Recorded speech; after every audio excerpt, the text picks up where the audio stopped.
Hello everybody, it's Rod with the Photo Fair with another video review, this time of a really cool fisheye lens. Now, pardon my low production values here. I'm a still guy, not so much a video guy. And today, I'm being filmed through that Midicon 35mm 0.95 lens I reviewed last time. I did stop it down a little bit because every time I move, I kind of go in and out of focus. Me, I'm a still guy, so, you know, production values are low, but hopefully the content is high. Today, I'm going to talk about this. This is the best fisheye lens I have ever owned, and I have owned a dozen different fisheye lenses. I'm kind of a fisheye guy. I love fisheyes. But what I was doing with this lens is unique. As a real estate professional, I do shoot my own real estate photos because I do have a photo background. And so I sometimes need to use a super wide angle lens. And rather than drop the gargantuan coin on Canon's absolutely brilliant 11-24, I was using this fisheye lens. Now, most people don't want all that barrel distortion, curvature of field in their real estate photos, and I'm certainly included in that. This lens is really unique. Now, it's a Samyang 12mm f2.8. It's available for Sony full frame. It's available for Nikon, and it's full frame, and it's available for Canon full frame. Okay. Now, of course, you can use it on an APS-C camera, but it's kind of one of those lenses where you're better suited getting a dedicated APS-C lens if you want a 180-degree fisheye. Well, here's what you can do with this lens, okay? Because it's really, truly unique. Most full-frame fisheyes are either 15 or 16 millimeters, okay? And what they do, in order to get the 180 degrees of coverage from, and that's always measured diagonally across the frame, what they do to do that is they use extreme barrel distortion, okay? So, a 15mm lens or a 16mm lens is nowhere near 180 degrees of coverage when you start talking about rectilinear. So what you can do is there's a number of different software approaches to straightening out those fisheye lines. Now, you give up a lot of the image area when you do that. You're no longer getting that 180 degrees corner to corner, but what you do get is a pretty wide angle viewpoint. The problem with all of the fisheyes I've ever used, and of the ones I've owned, probably half of them I had during the Photoshop era.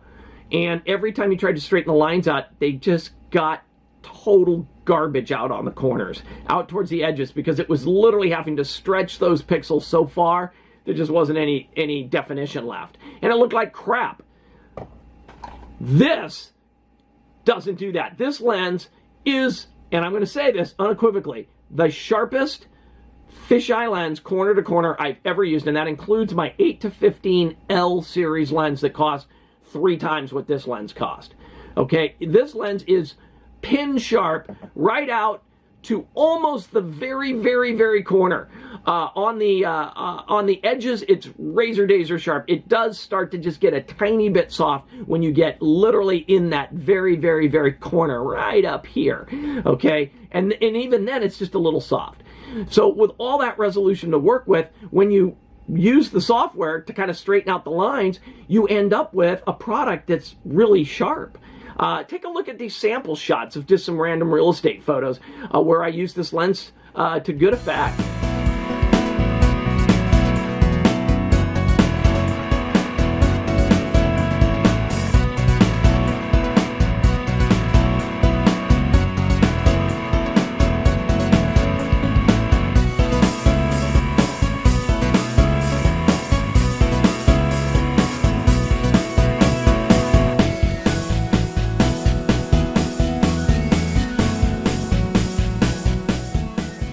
So what's the secret to this Samyang 12mm f2.8? And also, by the way, Rokinon makes the exact same lens made in the exact same factory, branded under Rokinon.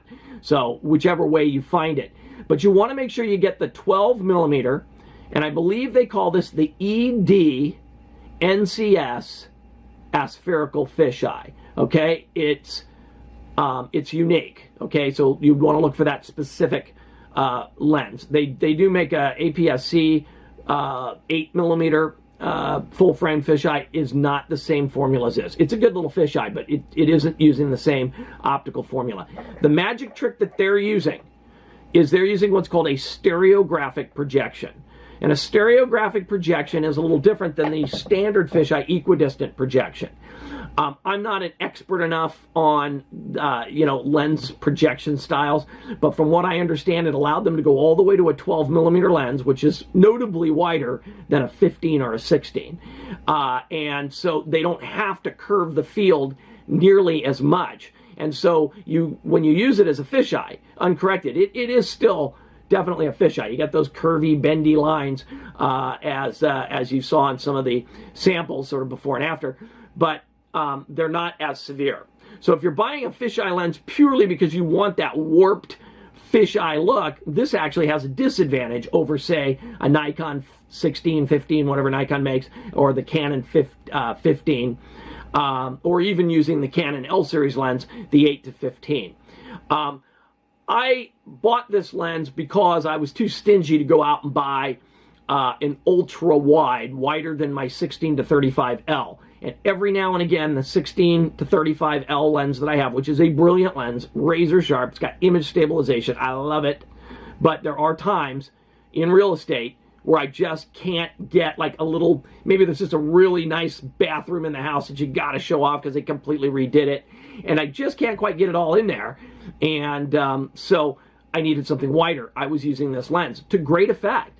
But I finally bit the bullet and bought a true 11mm rectilinear lens, so which I'll be reviewing at a later date. It's optically as good as anything coming out of Japan. Frankly, I don't even think the Germans have got a fisheye lens that'll touch this. Now, I've never owned a Zeiss or a Leica fisheye lens. Don't even know if those guys are still making one, but I have owned some good ones over the years. This lens is absolutely razor sharp for fisheye, and far and away. It's not just a little bit better, it's far and away better out at the corners where fisheyes typically fall apart. Even my L series Canon 8 to 15, when I set that lens at 14 or 15 millimeters to get a sort of a similar view as this one, the Canon is every bit as sharp as this one in the center, maybe even a little sharper in the center, but I'm not sure. I've never really pixel counted it because I like sharp lenses, but I don't go that far. But out on the corners, it's noticeably sharper out in the very corners of the frame. And that says a lot because that Canon L series 8 to 15 is an expensive lens. I think Canon gets, what, $1,350, $1,400 for one of those. And this is a lens you can pick up for $500, maybe less if you buy a used one. So absolute top pick for a fisheye lens, especially if you want to defish the lens, and whether you're using software, like Fisheye Hemi, or whether you're just using the warp controls in Photoshop, which is usually what I do. Buy this fisheye lens if you're looking for a dual purpose, a lens you can defish for good looking rectilinear shots, or for getting that cool fisheye effect. It's a great all-purpose, super ultra-wide angle lens, and it gets a big thumbs up from me. We got a photo fair coming up in March. So photo fair in Newark, California, 10th of March. Check out photofair.com for more information on that. And I look forward to seeing you here on YouTube for our next video and at the camera shows. Thank you.